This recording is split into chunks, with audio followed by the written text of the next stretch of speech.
Bismillahirrahmanirrahim. Assalamualaikum warahmatullahi wabarakatuh. Puji syukur kita panjatkan kepada Allah karena atas rahmat-Nya lah kita masih diberikan kemudahan, kelapangan untuk mempelajari ilmu-ilmu yang insya Allah memudahkan kita dalam kehidupan kita.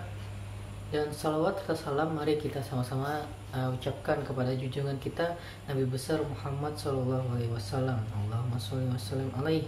Bagaimana kabarnya hari ini? Alhamdulillah luar biasa. Tetap semangat. Allahu Akbar. Yes. As-Sanabil bersama Al-Quran. Tahfiz mudah, indah, berkah. Takbir. Allahu Akbar, Allahu Akbar, Allahu Akbar. Yes. Baiklah ananda sekalian, pada kesempatan kali ini kita bertemu lagi di pembelajaran dari rumah. Nah, meskipun kita belajarnya di rumah masing-masing, itu insya Allah tidak menutup pintu keberkahan asalkan kita niatnya benar. Nah, untuk pembelajaran hari ini insya Allah kita akan belajar pada tema 2, subtema 1 pada pembelajaran 3 dan 4. Nah, pada pertemuan sebelumnya kita sudah belajar tema 1 dan 2 pada subtema 1, tema 2. Jadi kita hari ini belajar lanjutannya. Nah, ananda sekalian, sebelum belajar mari kita sama-sama membaca Ummul Quran. Al-Fatihah. A'udzubillahi minasyaitonirrajim. Bismillahirrahmanirrahim. Alhamdulillahi rabbil alamin. Ar-Rahmanirrahim. Maliki yaumiddin. Iyyaka na'budu wa iyyaka nasta'in. Ihdinas siratal mustaqim. Siratal ladzina an'amta 'alaihim ghairil maghdubi 'alaihim waladdallin. Amin. Baik, semoga dengan membaca surah Al-Fatihah tadi itu bisa lebih mempermudah pikiran kita dalam menerima ilmu-ilmu yang kita pelajari. Baik, ananda sekalian, silahkan siapkan buku tema 2-nya. Nah, hari ini kita belajarnya pembelajaran 3 dan 4. Jadi untuk pembelajaran hari ini ananda nanti akan menonton tayangan ya, tayangan pembelajaran 3 dan 4. Tayangannya mohon disaksikan dengan serius ya, dan usahakan mencatat apa-apa yang penting. Nah, baik, sebelum kita masuk ke materi, Ustaz mengingatkan kembali ya, pentingnya kita menjaga adab. Nah, jadi ananda sekalian, meskipun ananda di rumah masing-masing, anda tetap harus menerapkan adab dalam menuntut ilmu ya. Usahakan ananda ketika menerima pelajaran itu mencatat ya, dan mendengarkan dengan sesama serta duduk dengan rapi, dan usahakan sebelum belajar itu berwudu dulu. Jadi ananda yang belum berwudu silakan berwudu dulu. Nah, jadi lebih mudah nanti insya Allah kita dalam menerima pembelajaran. Baik, silakan saksikan tayangan berikut, dicatat poin-poin pentingnya, dan nanti catatannya dikirimkan melalui tautan yang dibagi.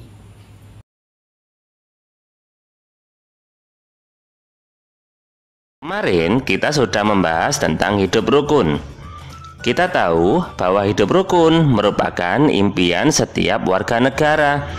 Rukun dalam perbedaan akan memberikan kedamaian dan ketentraman. Pagi ini Udin dan teman-temannya sedang bekerja sama untuk mengumpulkan informasi tentang tanaman dan habitatnya. Kalian tahu habitat? Ya, habitat adalah tempat hidup makhluk hidup. Udin dan teman-temannya berdiskusi dan mencatat semua hasil pengamatan. Meskipun mereka berasal dari latar belakang yang berbeda, namun perbedaan tidak menghalangi mereka untuk belajar bersama. Untuk melengkapi informasi, mereka pergi ke perpustakaan umum dan menemukan informasi tentang tumbuhan dan habitatnya. Nah, berikut adalah informasi yang mereka peroleh. Yang pertama, pohon bambu. Pohon bambu mempunyai ciri khusus, yaitu mempunyai bulu-bulu halus yang tajam. Bulu yang tajam tersebut terdapat pada batang. Bulu tersebut melekat kuat dan menyebabkan gatal loh pada orang yang memegangnya. Tahukah kalian bahwa tumbuhan juga beradaptasi untuk mempertahankan hidupnya? Adaptasi adalah ciri-ciri khusus yang dimiliki tanaman atau tumbuhan untuk hidup pada tempat atau daerah tertentu. Nah, coba kita lihat. Berdasarkan tempat hidupnya atau habitatnya, tumbuhan dibagi menjadi 3 jenis loh anak-anak. Yang pertama, ada tumbuhan hidrofit, yaitu tumbuhan yang sebagian tubuhnya ada di permukaan air. Akarnya berada di air, memiliki rongga udara dalam batang, daunnya muncul ke permukaan. Contohnya, iya, kangkung, teratai, dan sebagainya. Kemudian yang kedua ada kelompok higrofit. Nah, tumbuhan higrofit adalah tumbuhan yang hidup di daerah lembab. Jadi bukan di air seperti hidrofit tadi. Dia tetap di tanah, hanya tanahnya harus lembab. Tubuhnya terdiri atas bagian-bagian akar, batang, dan daun. Batangnya pada umumnya tidak tampak karena terdapat di dalam tanah. Daunnya yang muda umumnya melingkar atau menggulung.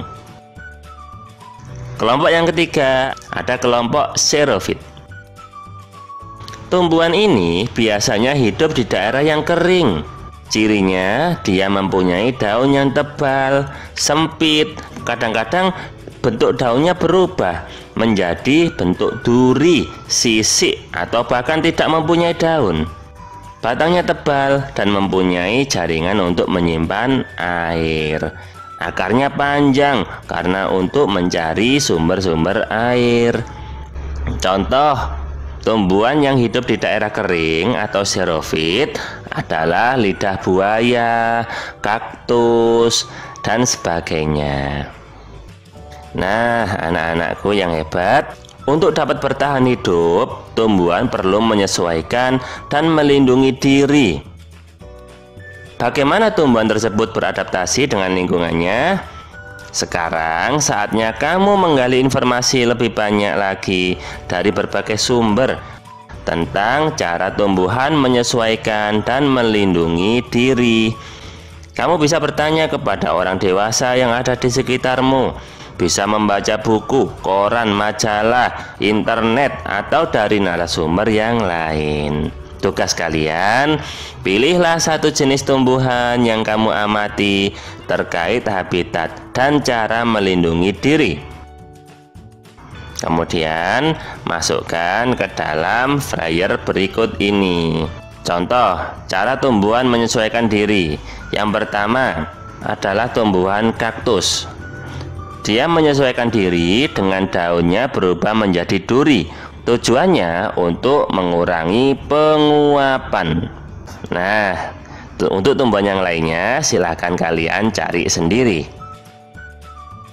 Kemudian contoh untuk cara tumbuhan melindungi diri adalah tumbuhan mawar.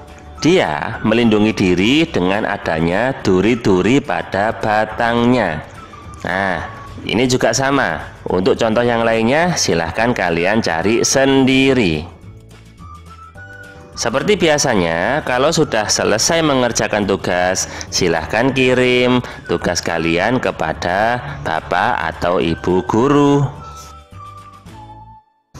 Anak-anakku yang hebat, pada pembelajaran yang pertama kemarin, kalian sudah mempelajari tentang proklamasi kemerdekaan Indonesia. Proklamasi memberi makna yang sangat penting bagi bangsa Indonesia, karena sejak teks proklamasi kemerdekaan dibacakan, rakyat Indonesia memiliki negara merdeka, berdaulat, dan bermartabat. Tonggak sejarah tersebut tidak akan terjadi apabila tidak ada anak-anak bangsa yang berani memproklamirkan kemerdekaan. Mereka adalah pejuang-pejuang bangsa yang tidak boleh dilupakan. Nah, berikut adalah para pejuang bangsa yang telah berjasa kepada kemerdekaan negara Indonesia. Yang pertama, saya yakin kalian pasti sudah kenal dengan tokoh yang satu ini. Ya, betul. Beliau adalah Insinyur Soekarno. Insinyur Soekarno merupakan salah satu orang yang sangat berjasa dalam mendirikan negara Republik Indonesia sebagai negara yang berdaulat atau merdeka. Insinyur Soekarno biasa dipanggil dengan sebutan Bung Karno. Bung Karno lahir di Blitar, Jawa Timur pada tanggal 6 Juni 1901 dan meninggal di Jakarta pada tanggal 21 Juni 1970. Selain menyusun teks proklamasi bersama Bung Hatta dan Mr. Ahmad Soebardjo, beliau juga menandatangani dan membacakan proklamasi kemerdekaan Indonesia. Selain itu, beliau adalah Presiden Negara Republik Indonesia yang pertama. Tokoh yang kedua adalah Dr. Andes Haji Muhammad Hatta atau dikenal dengan Bung Hatta. Beliau lahir di Bukit Tinggi, Sumatera Barat pada tanggal 12 Agustus 1902. Beliau wafat di Jakarta pada tanggal 14 Maret 1980. Peran dari Bung Hatta, beliau membantu menyusun konsep teks proklamasi bersama Bung Karno dan Mr. Ahmad Soebardjo. Bung Hatta adalah wakil presiden yang pertama. Selain itu, beliau adalah Bapak Koperasi Indonesia. Tokoh berikutnya adalah Ahmad Soebardjo Djoyo Adisuryo. Beliau lahir di Karawang, Jawa Barat, tanggal 23 Maret 1896 dan wafat pada tanggal 15 Desember 1978. Beliau adalah Menteri Luar Negeri Indonesia yang pertama. Mr. Ahmad Soebardjo merupakan salah seorang tokoh dari golongan tua yang berperan dalam mempersiapkan proklamasi kemerdekaan Indonesia. Masih ingat kan? Beliau bersama Bung Karno dan Bung Hatta ikut menyusun konsep teks proklamasi. Tokoh berikutnya adalah Laksamana Tadashi Maeda. Adalah seorang perwira tinggi Angkatan Laut dari Kekaisaran Jepang. Nah, ingatkah kalian dengan tokoh ini? Apa peran beliau? Ya, betul sekali. Beliau sangat berperan karena walaupun beliau orang Jepang, tapi Laksamana Tadashi Maeda ini bersimpati kepada bangsa Indonesia. Beliau membantu untuk mempersiapkan kemerdekaan bangsa Indonesia, yaitu dengan menyediakan rumahnya untuk digunakan menyusun konsep proklamasi kemerdekaan Republik Indonesia. Berikutnya adalah Soekarni. Beliau lahir di Blitar, Jawa Timur tanggal 14 Juli 1916 dan wafat di Jakarta pada tanggal 7 Mei 1971. Nama lengkap beliau adalah Soekarni Kartodiwiryo. Soekarni adalah salah seorang tokoh pemuda dan pejuang yang gigih melawan penjajah. Soekarni mengusulkan agar yang menandatangani teks proklamasi adalah Bung Karno dan Bung Hatta atas nama bangsa Indonesia. Tokoh berikutnya adalah Ibu Fatmawati. Beliau lahir di Bengkulu pada tahun 1923 dan meninggal dunia di Jakarta pada tahun 1980.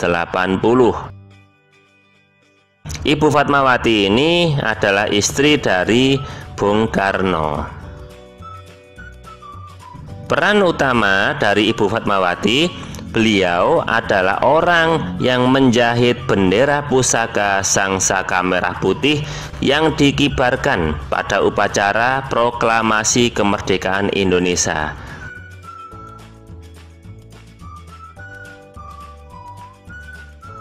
Tokoh berikutnya adalah Sayuti Melik. Masih ingat apa tugas beliau? Ya, pinter. Beliau adalah tokoh pemuda yang juga sangat berperan dalam proklamasi kemerdekaan Indonesia. Sayuti Melik adalah orang yang mengetik naskah proklamasi setelah dia sempurnakan dari tulisan tangan Bung Karno. Nah, anak-anak, itu adalah sebagian kecil dari tokoh-tokoh yang sangat berperan. Selain beliau-beliau ini, sebenarnya masih banyak sekali tokoh-tokoh lainnya yang membantu dan sangat berperan dalam terwujudnya kemerdekaan Republik Indonesia. Dari materi yang kita pelajari tadi, bisa kita simpulkan bahwa negara Indonesia dibangun berdasarkan persatuan. Seluruh generasi bahu-membahu membangun bangsa Indonesia yang bebas dari negara penjajah. Coba, dapatkah kamu bayangkan apa yang terjadi apabila saat itu mereka tidak bersatu? Nah, pasti kemerdekaan negara Indonesia tidak akan pernah tercapai.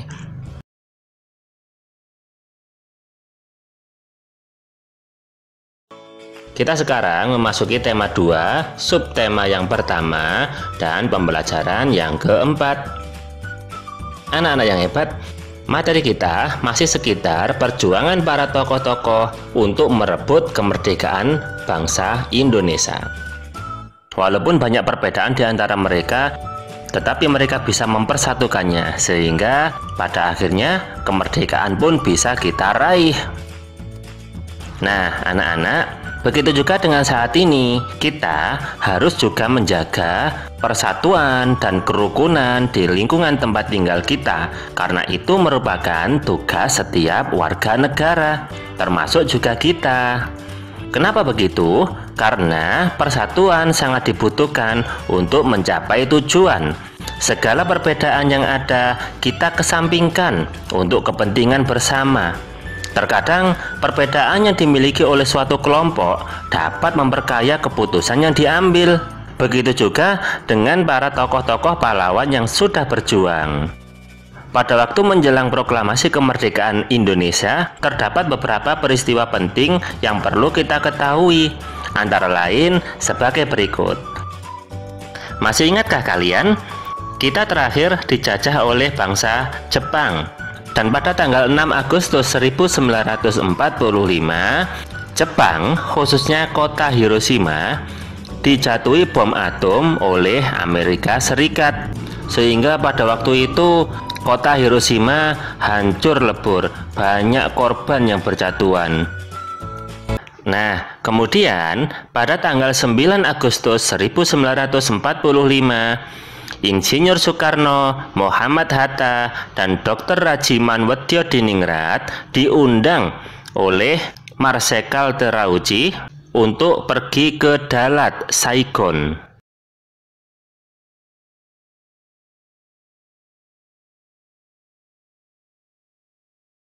Marsekal Terauchi, beliau adalah Panglima Besar Tentara Jepang di Asia Tenggara.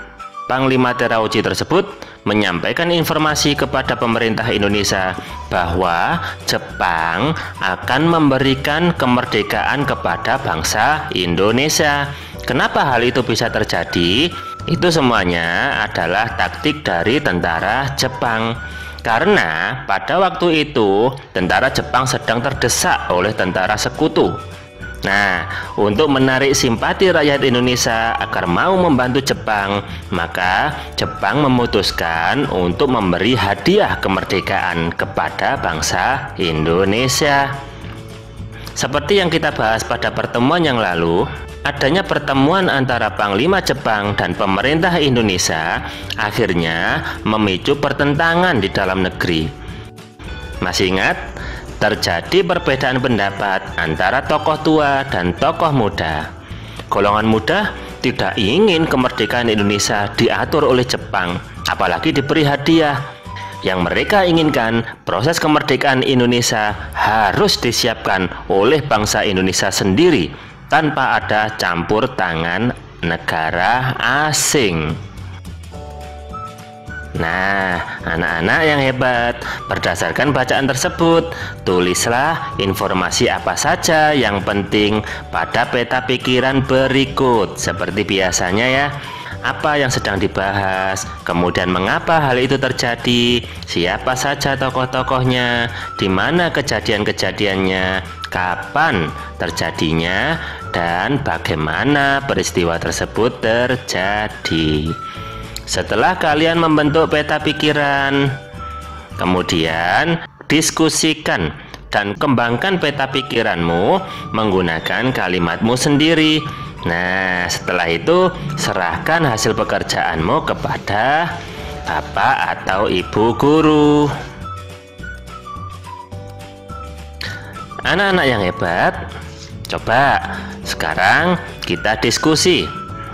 Kalian amati gambar berikut. Gambar apakah ini? Ini adalah sebuah permainan tradisional dari Nusa Tenggara Timur. Namanya tari rangku alu.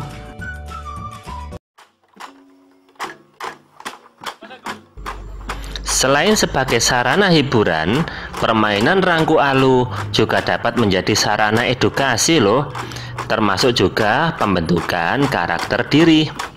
Bermain rangku alu dapat melatih konsentrasi dan melatih ketepatan dalam bertindak.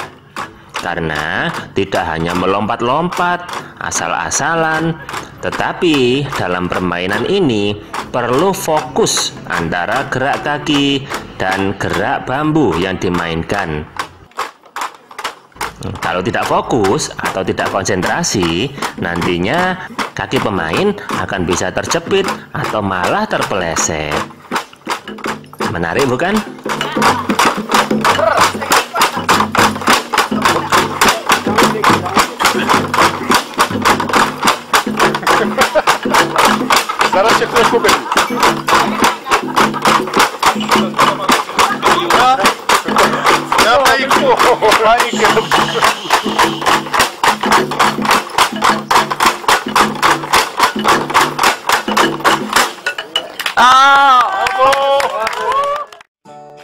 Nah, anak-anak, seandainya kamu sekarang sedang bermain bersama mereka, apa yang harus kamu perhatikan terkait kerukunan dan persatuan?